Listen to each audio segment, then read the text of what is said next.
Yeah, hello, good afternoon, everybody.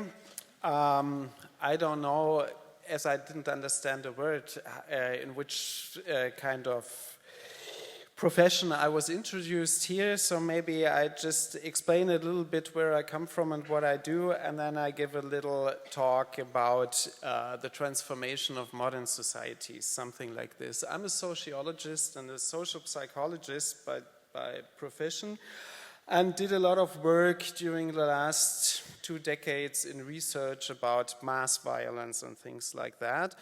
And from this work, I came like 10 years ago to the question what environmental changes, and especially changes because of climate change, will have as an effect on survival conditions of societies and groups, and especially on the exposition of violence and the use of violence. And this was a very simple idea to ask this question, because I thought if these people from the IPCC and all the climate researchers are right with their scenarios and their expectations and their prospects for the future, what would that mean for the social conditions that people live in? What will it mean for cultures? And this simple idea, this simple question that I had at that time was something where I thought there would be a lot of answers to this. And when I tried to look at the literature, I found that there wasn't any literature. And I found it extremely interesting that one of the most severe developments in human history didn't find any kind of acknowledgement and recognition in the field of the humanities. Like, no historians would have done work about it, no sociologists, no psychologists, and whatever, almost none. And then I thought, well, this is interesting. What does it mean that we are dealing with problems that have a deep impact on the future, and only scientists from meteorology and physics and whatever care about, and the others don't care about? This was one observation that I found really spectacular. And the other thing was that when you looked at the attempts of all these scientists who had this bad outlooks for the future to commit their scenarios and their data to the public, you felt that there was always some kind of misinterrelation between what they were showing in their data and what their proposals for the development and transformation of societies would be. No wonder, no surprise, because it's not the task of scientists to have ideas how societies could change. So therefore, we had a big tradition, a long tradition of kind of moralistic appeals for people to change their lifestyles, while at the same time, the same people who would propose and appeal into this direction would gather on international conferences, flying in there, and have all these kind of going on with normal business and business as usual. So this is something like the pre-story of what I want to tell you, because what was puzzling me was, first of all, that there was this lack that I already mentioned in the humanities to deal with these problems. And the second thing that was puzzling me was that science and the universities and the academic scene in itself is always extremely good in analyzing problems and to appealing and asking other peoples to change their lives, while at the same time they continue with business as usual.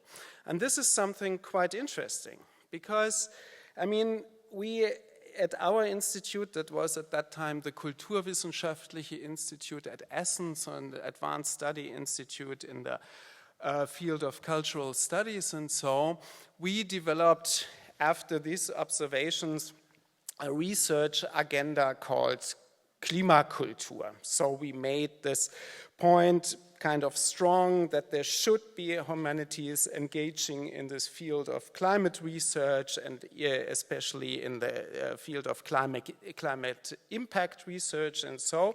And we were kind of successful in establishing something like a research agenda in this field, successful in terms of raising money, inventing big funding programs for research in these fields and whatsoever. But what was happening at the same time was this kind of performatory contradiction, because we were successful with this. This means we got more money to do more conferences, more workshops, more publications, and things like that.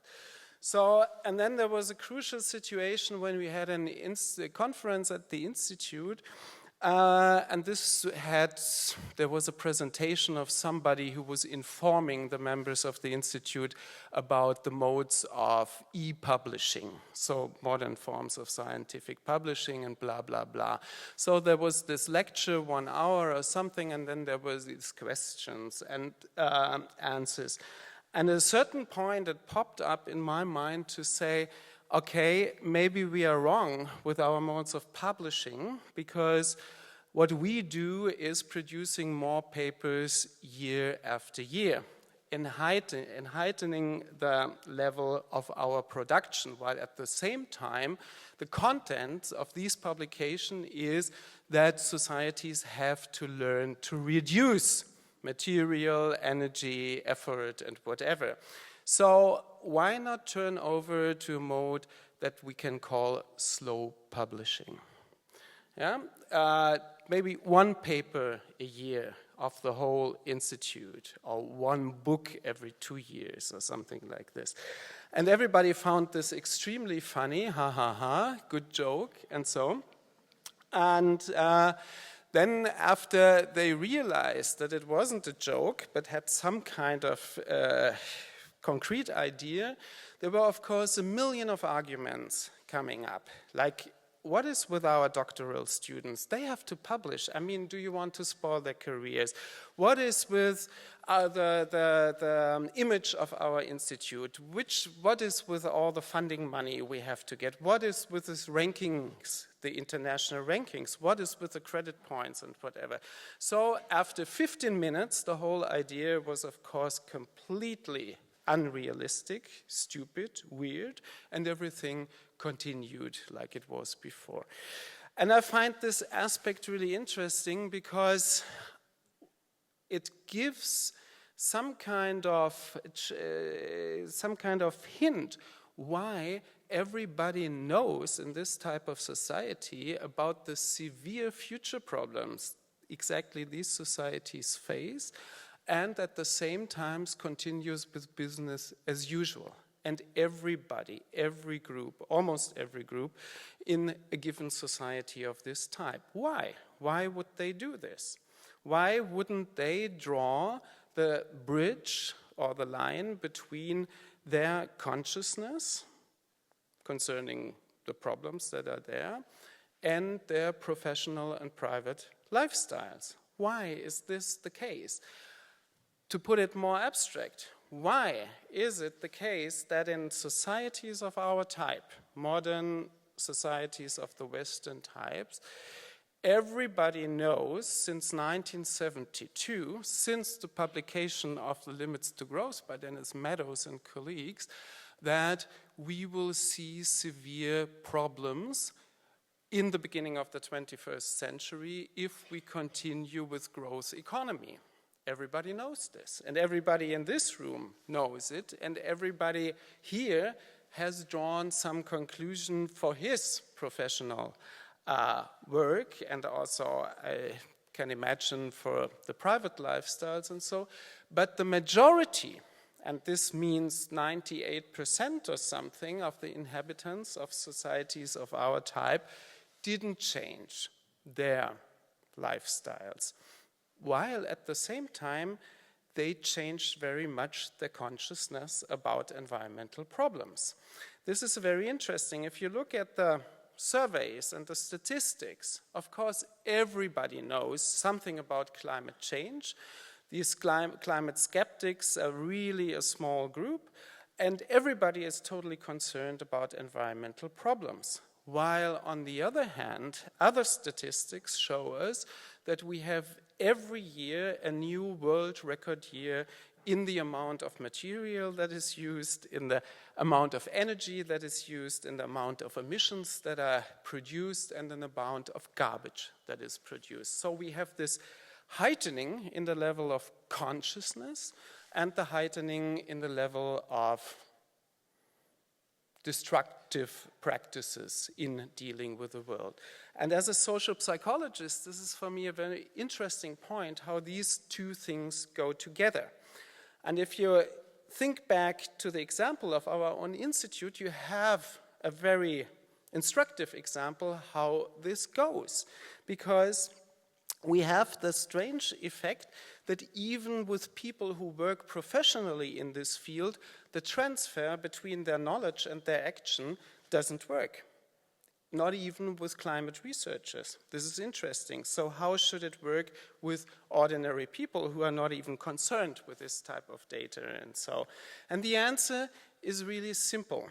Because we have societies that are organized in a way that for every new problem that pops up, this type of society will establish a new subsystem aiming at dealing with these problems. So if we have something like a huge internal violence problem or something like this, there will be institutions, professorships, lectures and things like that that deal with that. The same happened with the limits to growth in the decades following this publication, because what we saw was an institutionalization of these kind of dealing with these environmental problems. So we saw NGOs coming up, we saw parties coming up, we saw chairs coming up, we saw funding programs and all these things. So that we have something really fascinating, that we see our type of society dealing with these problems in establishing specialized people who are there for dealing with these problems, while at the same time, all the others can continuing in doing business as usual. So if you put it cynically, we have an industry of concern and an industry of destruction. And both of them live in a very peaceful coexistence. So this is something like a maybe cynical picture that brought me to another strategy for myself, because I then left the academic scene because I thought this is impossible in a field that is so conservative by its own structures and has this routine in dealing with problems only on the level of content but never on the level of action, and to do something totally different, establish a kind of NGO, a small foundation that is doing something totally different, and that is storytelling. So, and I come back to this in a minute. I will approach the same idea from a different angle now, and this angle is to reflect a little bit upon capitalism. And to start with a statement that not everything was bad with capitalism. Which sounds extremely trivial, but in the experience of people is a very, very strong point. We had a discussion a few months ago in some German newspaper about capitalism, and there was one conservative author writing a very intelligent article about that not everything was bad with capitalism, to hint at a socio-psychological problem that one has to face if he or she thinks about the transformation of this type of society. Because what we have to see in the development of capitalism was that it's not something like an abstract concept or that it's an ideology or something like this, but it was a societal instrument or means to have something like a concrete experience of bettering life conditions in the individual experience of people. And to make it even more historically concrete, this experience that is still shaping the self-images of societies of our type was very strongly established in the post-war era, as the concept of growth economy had its most prominent time at that specific historical epoch. This is quite interesting because, I mean, the prominence of the concept of growth goes back exactly to this point of time. It wasn't always there. It wasn't even always there in economy and in economy theory and so, but it was there becoming prominent in the 1950s, 1960s. Why? Because after National Socialism and the rise of the communist system, there was an idea that you would have to find some kind of principle that would enable modern societies to develop without falling into political extremes. This was the experience of the rise of National Socialism and fascism in Europe on the one hand, and the totalitarian communist system in Eastern Europe. So the idea was to develop something like a modernist capitalist society that would enhance the living conditions of every member living in these societies. This was not a concept to fight inequality, but it was a concept to have a moderate enhancement of the living conditions of everybody who was living there. And this was then the concept of achieving this goal by constant economic growth. This was what was happening in most of the Western European countries, in Belgium and Germany, in France and Italy and so on. And this kind of concept found its concrete life experience in the feeling of the people who could concretely experience a good apartment, a little car, possibility of some holidays and things like that. This is my parents' generation, for example, and I'm sure that many of the families of your families have the same, share the same experiences. But this was something that made this abstract concept of capitalism in this format soziale Marktwirtschaft, or something like democratic capitalism, as something highly attractive as a societal system in the experiences and mindsets of people. Of course, this went together with ideas that there will be more and more of everything.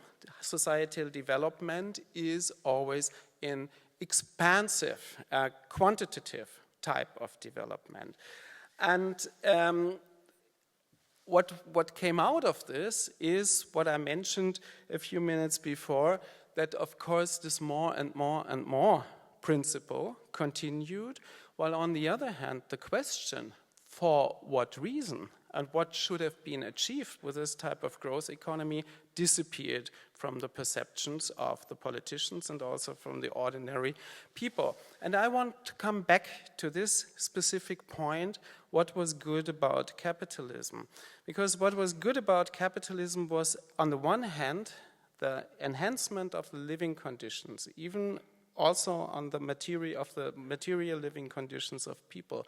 But on the other hand, the real good development in it was, and then you have to look at the complete history of capitalism, like the 200 past years, you had a development of a civilization process that integrated ideas of democracy, of freedom, of law, of education, of social security, of health security and things like that. So many, many immaterial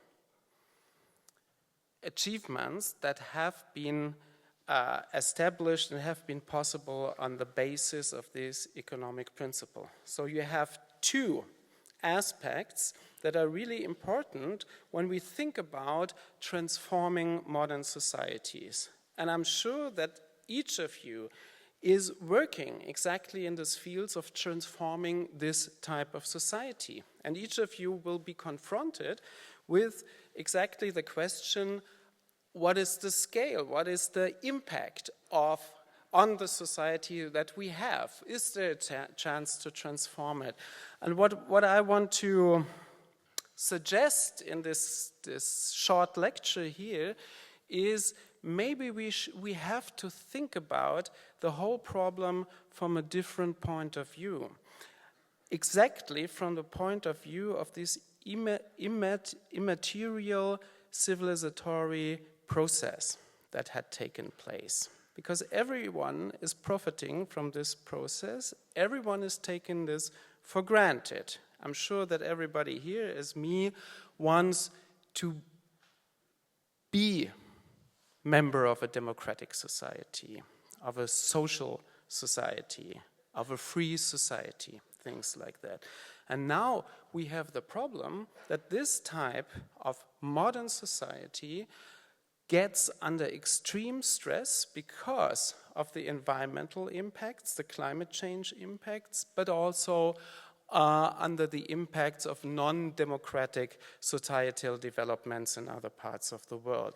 So we have something like a very difficult situation that we find ourselves in, but can develop a perspective that maybe we should discuss our point of the necessity of transforming the society and the necessity of transforming the society under conditions, under perspectives that are securing the environment and do something against climate change. And so exactly under the question, can we keep this civilizatory standard under the condition that we use only 1/5 of the material that we use now, 1/5 of the energy that we use now, and with the same relationship of waste we produce, and so also lowered by the level of 80%.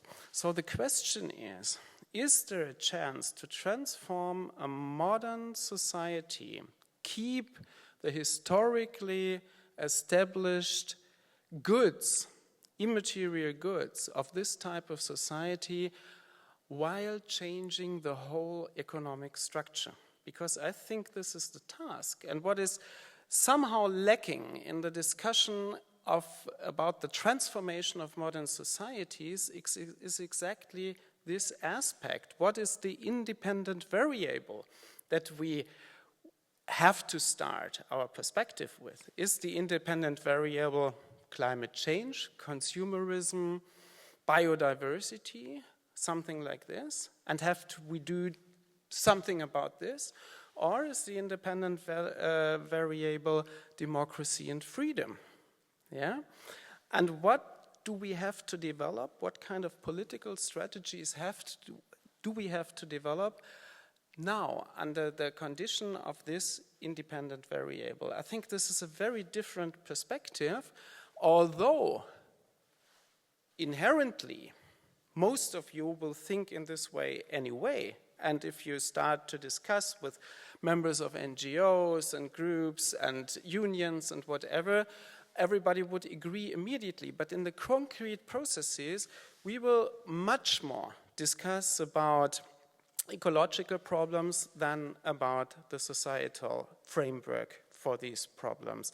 And therefore, I think it's very much useful, especially after an event like this, to think about a new political framing of this whole questions of transformation of modern societies, because it is evident that despite of all this really good and appealing and creative things that are going on in our type of societies, from urban gardening to all kinds of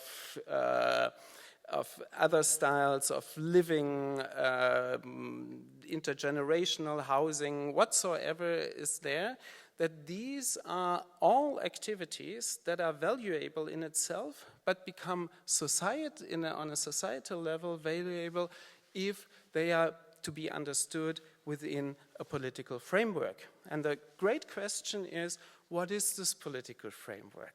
And I think it can't be a society like now, only greener or a bit transformed, but this is another society. Unfortunately, another society where we don't have any kind of master plan for, any kind of idea how this could look like. But nevertheless, I think our search process should be guided by this idea of this independent variable, should be guided by this classical idea of a kind of political movement, guided by ideals of democracy, freedom, and so on and so on.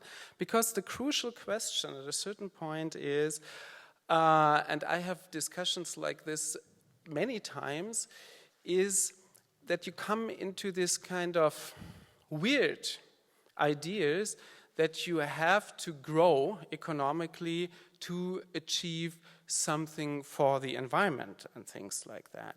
Or that you have to discuss concepts like green growth and so, with this idea that capitalism in itself is a system that can be civilized to a point where it doesn't destroy the conditions that he is based upon. But it is destroying it. Therefore, we have to change the perspective. And if you change the perspective, you need something that you can define as certain qualities of a society that you won't give up. I think this is a thing that is in the moment occupying what I think about, and maybe a repoliticization or a politicization of the transformation movement that is going on and seems to be very strong is an aspect that we really need to give a reference frame for all these very good activities. And the last thing that I want to say to this, what we do in our foundation that we established against the normal academic work, the strategy that we use is a very simple strategy. We only do storytelling. We tell stories about projects, individuals, cooperatives, and whatever, who use one of these civilizatory achievements of capitalist societies for their own purposes. And this civilizatory achievement is room to maneuver. To have the privilege to live in a free and rich society means that everybody, or almost everybody living in a society like this, can do something. Nobody has to wait for an international conference or for the world government and whatever to say you can start now to do something. But everybody can start to do something. Official media doesn't take much recognition of these things that people do. So our foundation is telling stories about these people in different media, in films, stories, and whatever.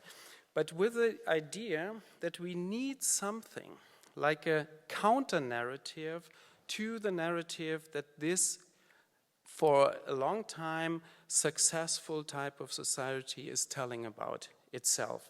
I think this is also an idea that we need kind of agencies or institutions that aim at developing a counter-narrative, a political counter-narrative to the conventional and very strong narrative that capitalist societies tell about themselves. And this goes back again to the mindsets of people, because we have to also think about this type of story that this type of society tells about itself. And this is not a story only by content, it's also a story by all the infrastructures that is there, all the offers that are given. If you think about where to travel and whatever, each gas station tells a story about the functioning of a society. Each airport tells a story, and so. And it's a, I think, very interesting thing to develop counter stories on the practical level, where you start to do different things, other types of economy, other types of living together, other lifestyles, and on the other hand, develop out of these practical experiences many small counter stories, and there should be organizations, institutions, writers, and whoever who aim at developing a political counter-narrative out of this. And yeah, this was all that I wanted to say after this great event here, and thank you very much for listening.